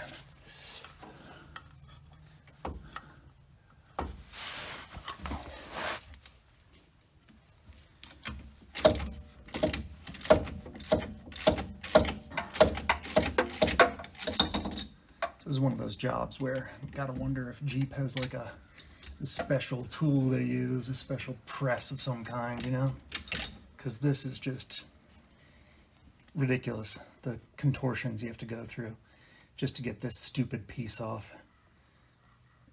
I swear when I get enough money, ever get enough money, I'm just gonna buy a Ford Bronco and get rid of this. I've had enough.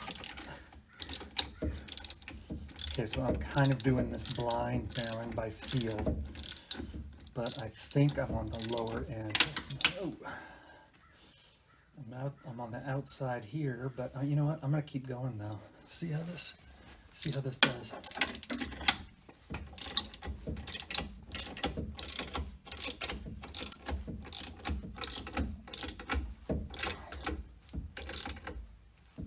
Okay. Check.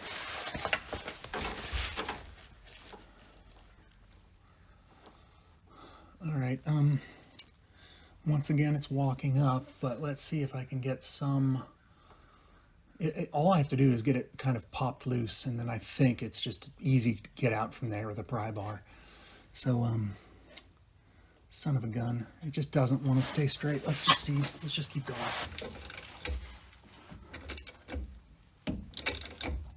I think that did it.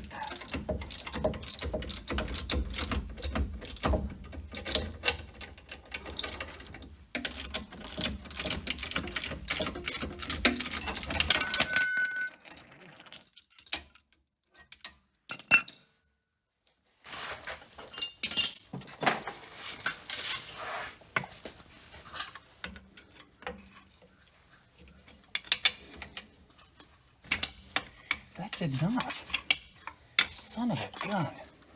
All right, so this is not perfectly centered, but you know what? I'm just I'm doing my best here. Getting it perfectly centered is really, really tough. So let's see what happens if I just start cranking it down.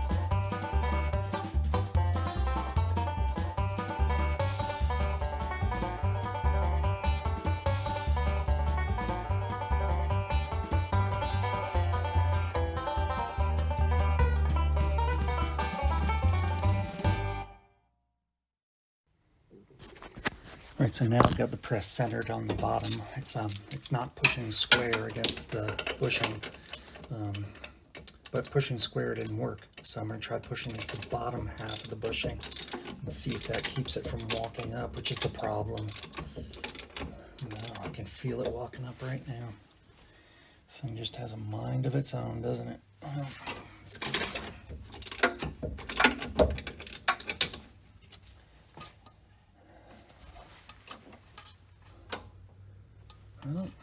Oh, let's keep going.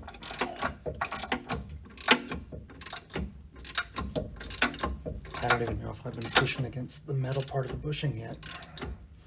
If I have, it's just been a tiny bit.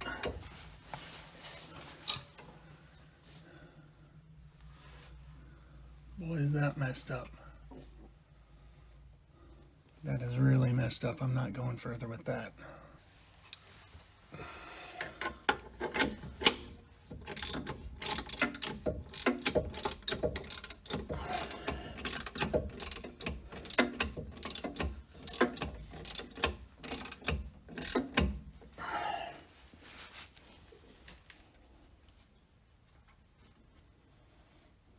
This one seems to be better than the others. Let's see if this works. I probably just jinxed it.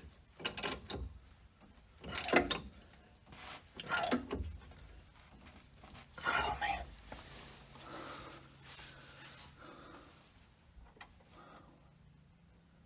I think this is actually working. Definitely a lot of resistance.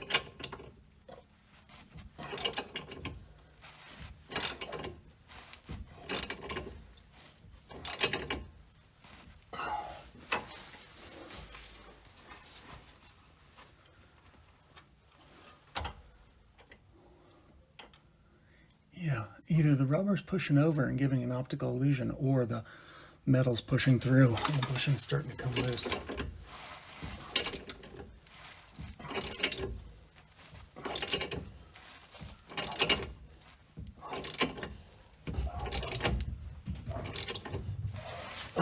Okay, I think it's up against the... Let's back it off, see where we are.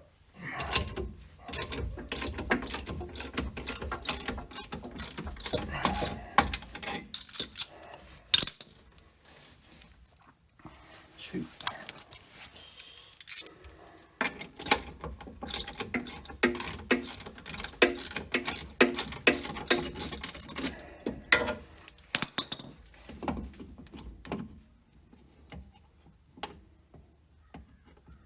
Yeah, let me see if I can use a pry bar now.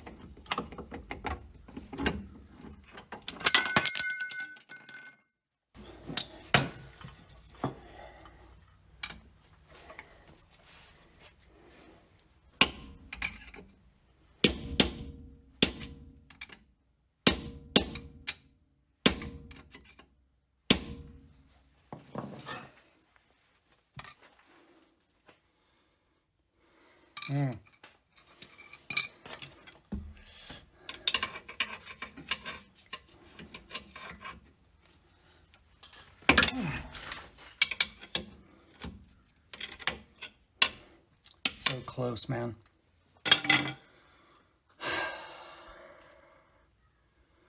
I'm honestly flummoxed. I don't know. I thought it would come out.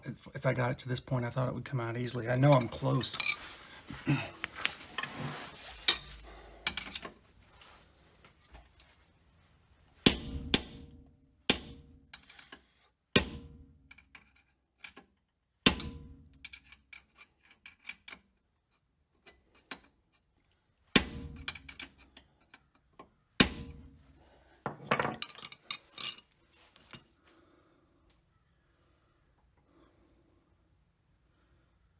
I do think that's, I need to keep whacking it, I think.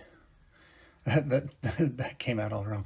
I need to keep pounding on this thing. I've just been pounding on it for 5 minutes and I'm making progress, so let's see if it comes out soon. I'll keep the video rolling now. Oh, by the way, I forgot to mention earlier, one of the reasons why I did not torque down the lower control arms is because of this. Because If you have to jack it up and let it hang down, you don't want those things torqued. Guess what happens if your suspension travels too far? Now, with these tier 3 core 4x4 ones, it'd probably be fine, but in general, you don't want to torque until on the front end until your vehicle is resting on its wheels. Then you torque the control arms. So anyway, little tip. Let's see if I can get this out. Basically, this is not work for an old man. You have to wind it, you have to go keep sliding under and hit this thing from all sides.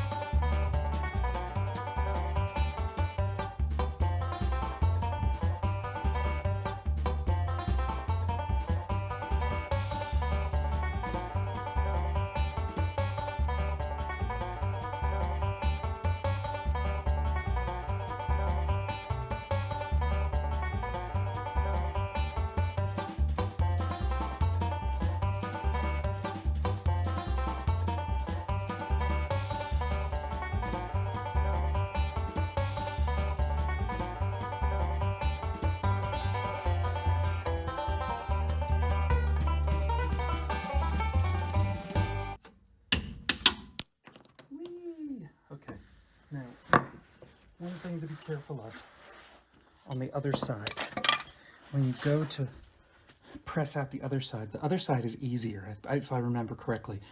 Passenger side is much, much easier. I'm just checking out this bushing. The rubber seems very soft. And made in Mexico, Clevite. I wonder if these were Moog or Crown. I'm pretty sure they were Crown. I'm gonna have to look at my receipts. Anyway, when you go to do the other side, let me grab the camera. And some lighting.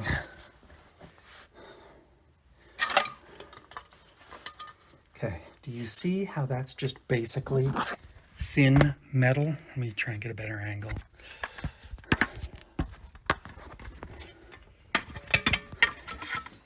Do you see how that's just thin metal where the bushing goes through? You want to find a piece of metal that fits in between there to support it while you push the bushing out. The reason this side is easier is because it doesn't have the same surface area of purchase that you're fighting against. It's just stuck on those narrow strips on either end. So when you press, if you don't support the interior of that thin metal, you're going to bend it, and you're gonna wind up maybe having a bad day.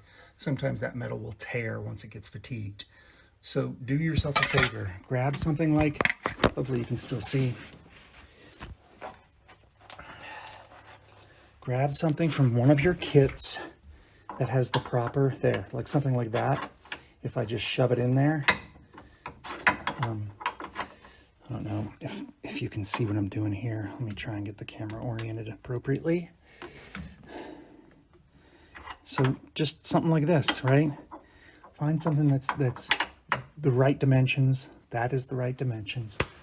And put it right there and then go to town. Okay, so when I come back, I'll show you how to press in the new ones. I'm going to take this one out right now on the passenger side. Got to do the control arm and the bushing. All right, so apparently I was wrong. I have to, forgot. I have to press in, before I remove the other control arm and bushing, I have to press in the, trying to arrange the lighting so it's not as, like, glaring on the GoPro. I have to press in the bushing on this side first. I've got to get that in and reconnect the control arm. So I'm going to do all that first before I do my other side. You should probably do the same thing because, you know, we may have to adjust the axle and rotate it like we did for the lower control arm. And you want to make sure you do one side at a time for that reason. Now, remember, we've already measured our control arms. These are adjustable. We've used that chart, so nothing has changed. And for this, I'm going to use the same piece from my wheel bearing press kit that I used to get this stupid thing out. But then I'm using two pieces from my ball joint kit. So I'm using this lid piece right here and this ring piece, and this is going to be a lot easier because this fits perfectly, and everything should be straight and nice. So I'm going to go ahead and arrange it and come back and show you what it looks like when it's ready to start pressing. All right, so I had to make an adjustment. I could not use this piece, this ring, because I couldn't get everything to fit this way along the length. And so what I'm going to have to do is just start pressing it in with this disc thing and this kind of disc thing here on this side. Again, this came from my ball joint press kit. This came from my wheelie bearing press kit, my nice Harbor Freight one. I'm going to leave you links to all these kits below if you're interested in doing things the same way. Now, from where I sit, everything looks straight and ready to start the press. And again, I'm just going to do this as far as I can with this setup before I have to use that ring. So let's go ahead and see if it'll start going in.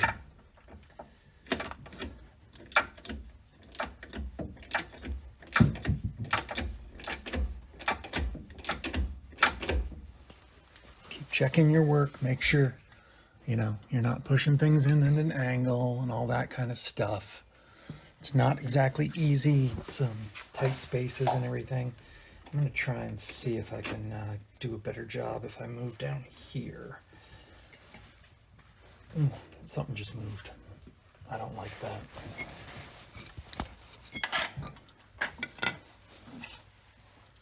I think I'm still straight, still centered.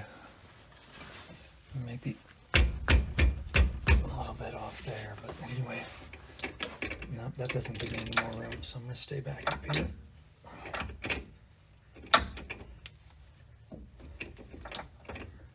I have almost no room to use my socket wrench, so it's just like 1 millimeter at a time.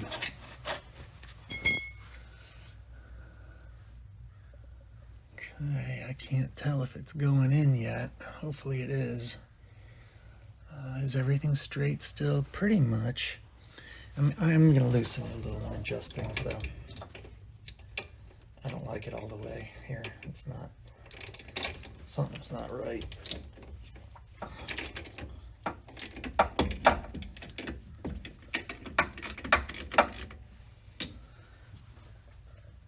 want this to be more centered.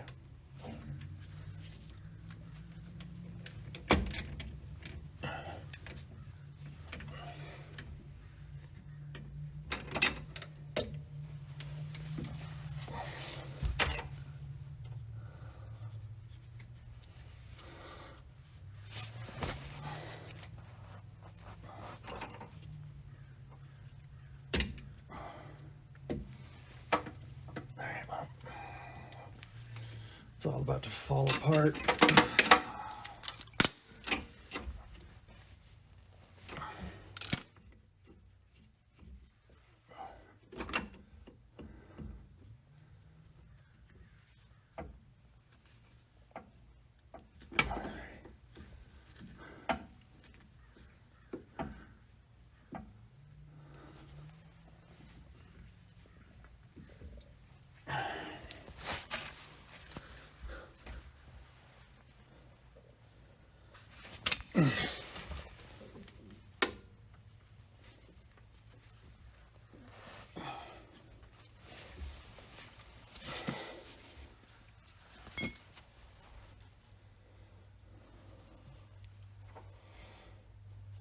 That looks good. I don't know why it's giving me such a hard time.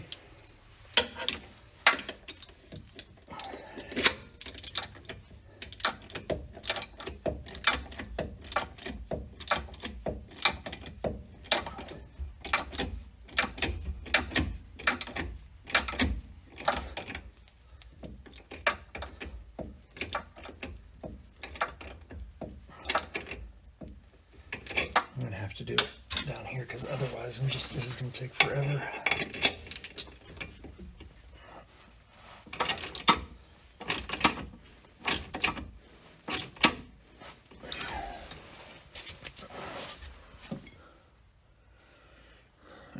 think it's going in.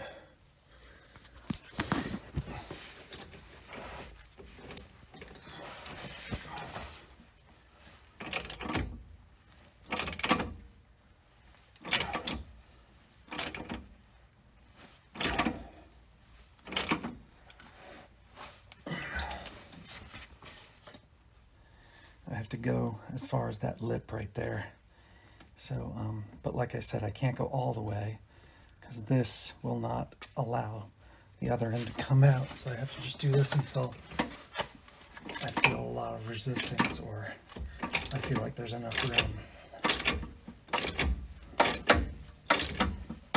Oh, ow, ow, ow, ow.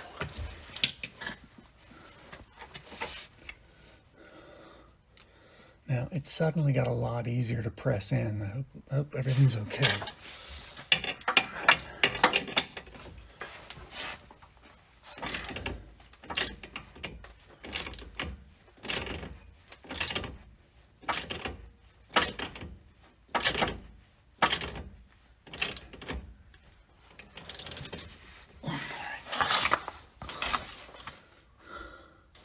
Let me use my other one to see, kind of get an idea of where I am. I'm probably at the point where I have to back off.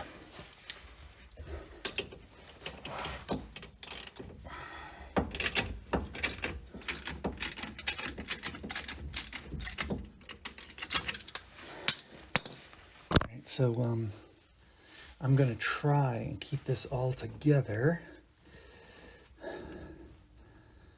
so that I can just put in that ring.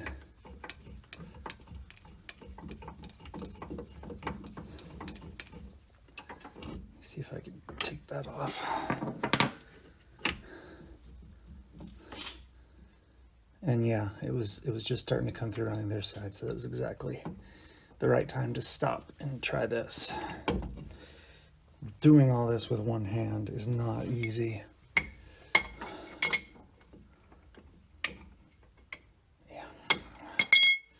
I have to back way out.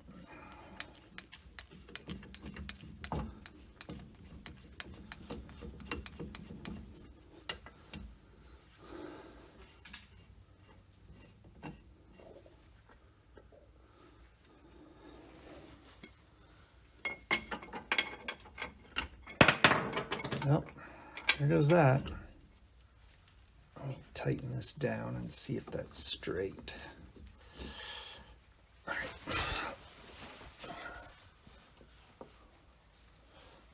I think that looks really good. I think that's going to go through.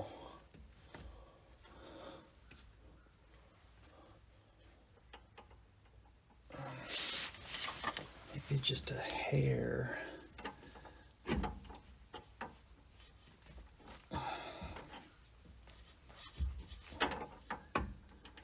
There. I think that's got it. So let's go from here. See if we can finish this.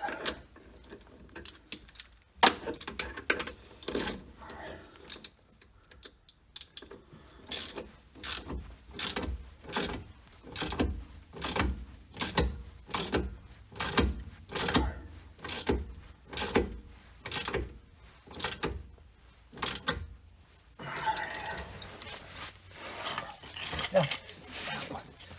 Muscle cramp. All right, so I'm almost there. Just a little bit further, and I've got to do one adjustment.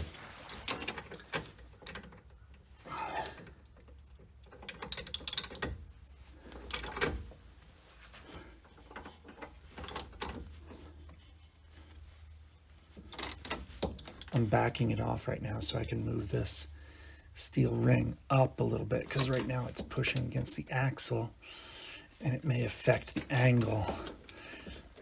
I want it to go in as straight as possible, so we are lifting this up. Okay.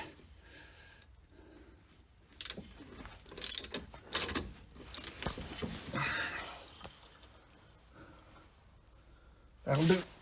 That'll do, pig. That'll do.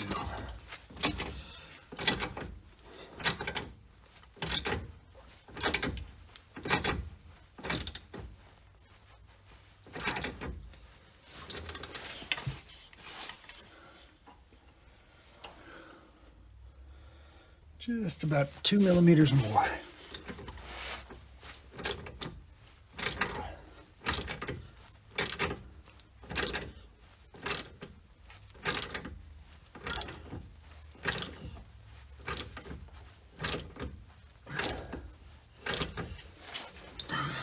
Oof.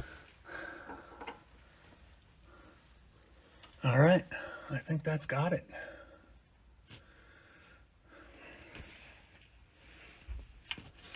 But I do want to make sure it goes all the way in. Okay. Now let's install the control arm. All right, let's see how this goes. Got to move some of this joint press stuff out of the way. I'm gonna need it for the other side, but not right now.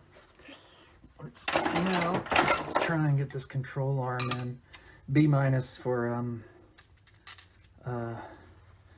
core 4x4 and their choice of whatchamacallit. What am I trying to say? Flag nut?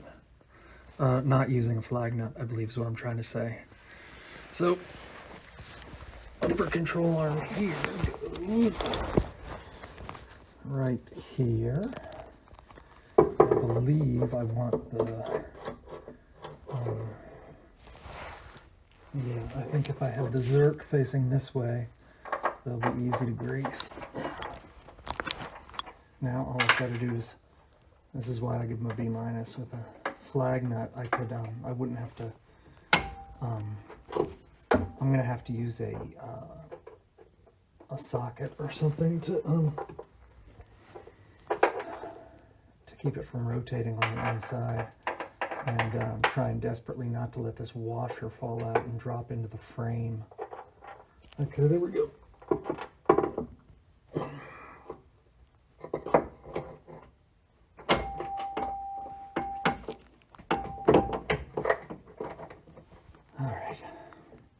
Actually, that's not too bad.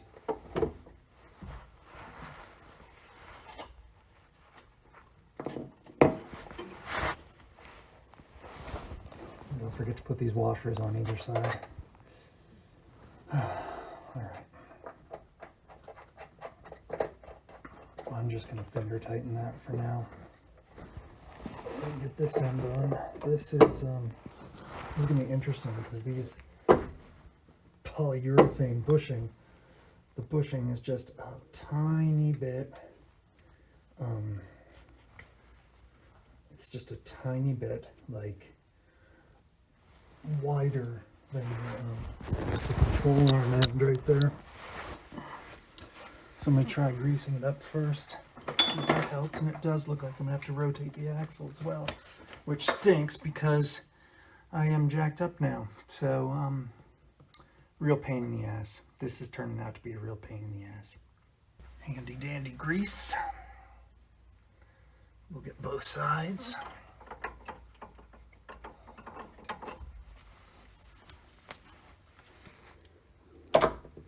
So I found nothing online to show how to do this. If you guys know of a method that I'm just totally unaware of, please let me know in the comments, because this is absolutely ridiculous.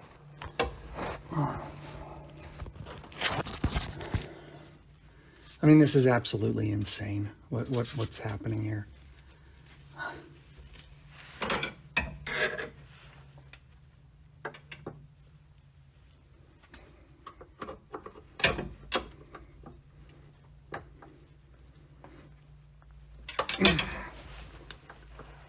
All right, that's got it. Phew. So that did work. All right. But I'm gonna guess that those holes are nowhere close to lining up. Nope, no such luck. So what I'm gonna have to do is I'm gonna have to get the jack and jack up the back end of the pinion on the where the front drive shaft joins up. So my jack idea didn't work. Hitting the back of the pinion while it's hanging loose like that just did nothing, because the springs are already like fully extended, and I'm basically fighting the shocks as well. So What I'm gonna have to do is just, I'm gonna have to drop it back down onto the ground, remove the jack stands, and then hopefully I can do the rest of it, including the passenger side, without having to jack it up again. So that's what I'm gonna do right now, just stand tight.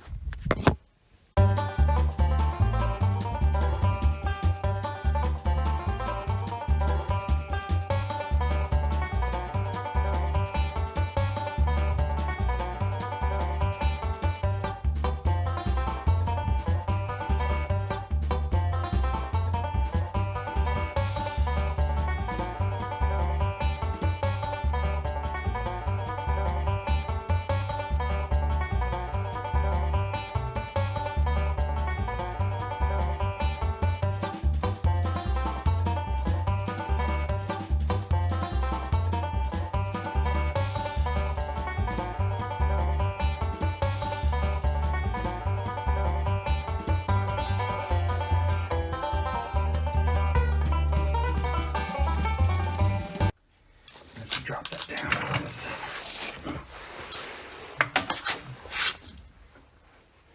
Yeah, it's a little closer. In fact, I may have the opposite problem now, where the springs are pushing it, or rotating it in the wrong direction, so I gotta, let's see. Yeah, it's gotta come this way now. Sorry, I have no idea if you all are pointed in the right direction, but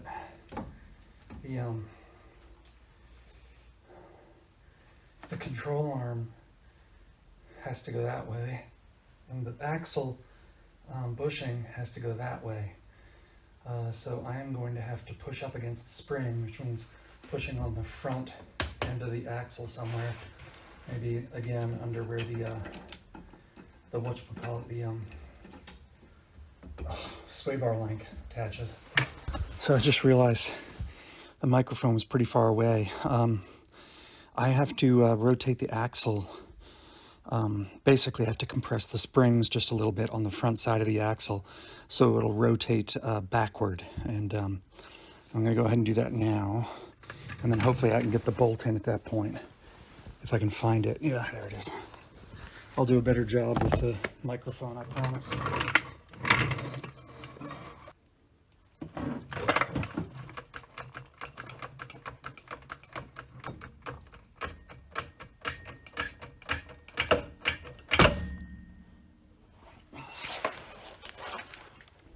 All right, so the problem I'm having now is that I can't, like, it was easy to get to the front side of the spring perch on the passenger side. It's more difficult on the driver's side because my steering's right there, and I don't want to lift up against my steering. Plus, that would do nothing other than damage my steering. So I'm gonna have to think for a second.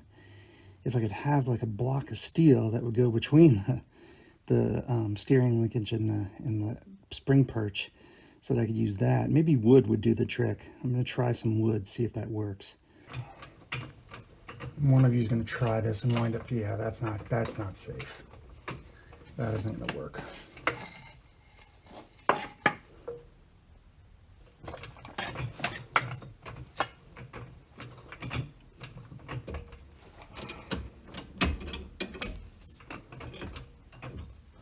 You know what?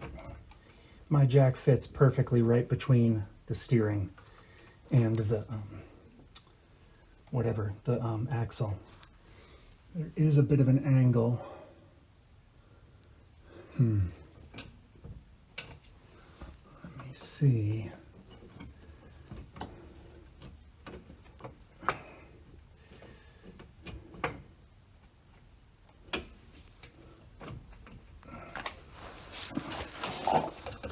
At least that's safer. I just hope I don't mess up my steering.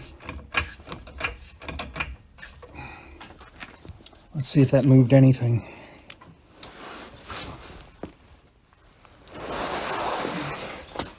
Nope.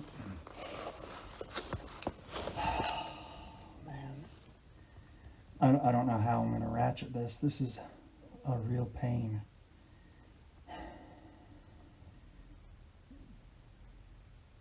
And what may be giving me the problem is the other control arm, the passenger side control arm. I'm going to remove the passenger side control arm, see if that does anything. Well, it took me quite a bit longer to get to this point than I thought it would. Here's where I am. I've taken off both upper control arms. You already saw me put this one on the driver's side. I also put on the passenger side one, only in the back, where the Johnny joint is.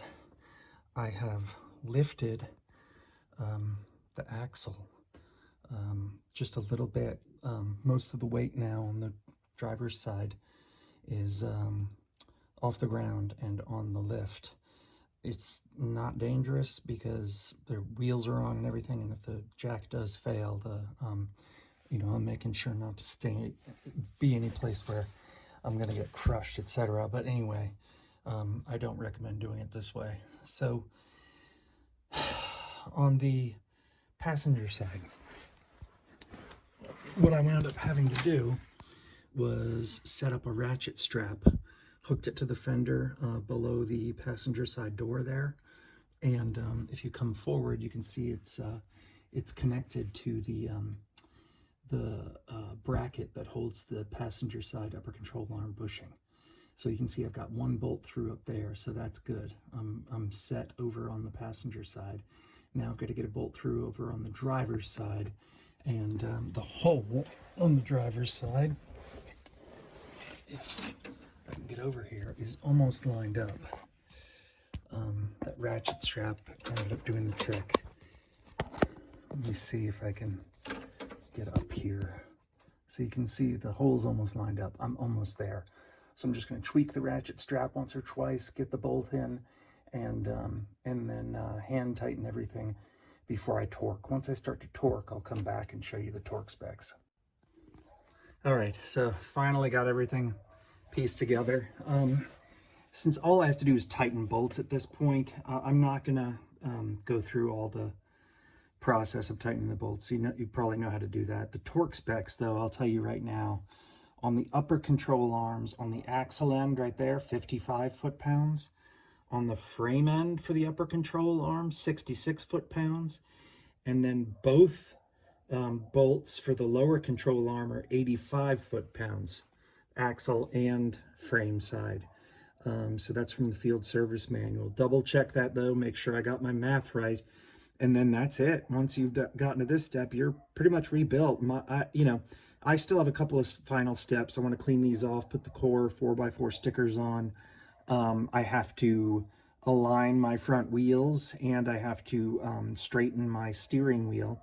But that's stuff that, there are plenty of YouTube videos on how to do a quick alignment and how to do your quick steering wheel straightening or centering. But I'll tell you what, as soon as I get my quick and dirty alignment done, I'm going straight to a professional alignment shop that has experience with Jeeps, and I'm going to get them to do a full alignment so I can look at the thrust angle and the caster and get all that dialed in, and make sure that it's all the way it's supposed to be. So those are all contributing factors potentially to Death Wobble as well. That's why I want to get it done professionally. So anyway, listen, y'all, I appreciate you watching this three-parter. This is a long job for me. It was anyway. Videoing while I do it makes it take longer. It took me about 3 days from start to finish. So anyway, thanks for tuning in. Like, subscribe. Doc out. Oh, you made it to the end. That's awesome. Listen, I'm Doc. I'm the one who's, the voice behind these videos. And I really appreciate you taking the time to actually watch the whole thing. That's fantastic. If you've got time, if you want to, if you like the video, hit like and subscribe. I really appreciate it. Don't forget to hit the bell button so you get notified of new videos when I put them up. I'm going to try and do one a week. And I'm going to do a bunch of Instagram stuff, so make sure you follow me there and on Twitter. Instagram's going to be the shorter stuff. I don't have any merchandise yet. I'm planning to as the channel grows. If I succeed, I'll get some merch. For now, if you really want to help me in another way, you like these videos enough, I'm going to put links to my books in the description of the video. I'm a science fiction author in my spare time as well, so I'm juggling a lot of balls. But anyway, I really appreciate it. Hope you enjoyed the video, and I'll see you at the next one. Hey, do me a favor and turn this junk off. I don't know how to deal with tech.